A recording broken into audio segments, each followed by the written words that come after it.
Ангелина Лукас одержала победу на вечере профессионального бокса в Алматы.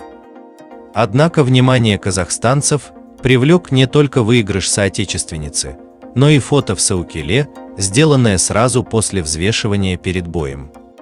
Девушка, которую считают самой красивой боксершей Казахстана, выложила фото в образе воина. Так, на купальник девушка надела двойку в этническом стиле, состоящую из жилетки и набедренной повязки, а на голову надела казахский национальный головной убор Саукеле. Автором образа стала известный казахстанский дизайнер Аида Кауменова.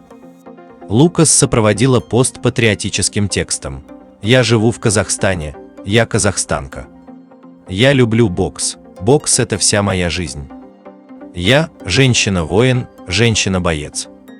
Завтра я покажу красивый, зрелищный бокс». Пользователи сети разделились на два лагеря. Одни оценили патриотический дух Ангелины Лукас, другие осудили за то, что девушка надела Саукеле, представ в полуобнаженном виде. Все-таки стоит одевать национальную одежду на закрытое тело.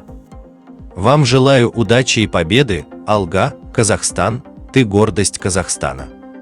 Наверное, ты подарок небес, данное нам, чтоб прославить наш Казахстан. Алла Казак Жуингери, красавица. Настоящая амазонка, Тамирис, Ултык Киимды Дарыптедыма или Мазак Калдыма. Она вознесла или унизила национальную одежду. Пишут в комментариях под постом.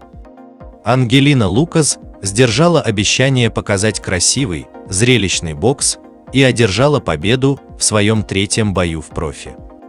Соперницей казахстанки стала более опытная представительница Танзании Лулу Каяги. На кону стоял пояс UBO World в наилегчайшем весе. Бой был запланирован на 10 раундов, но продлился всего 2. В перерыве Каяги отказалась от продолжения поединка.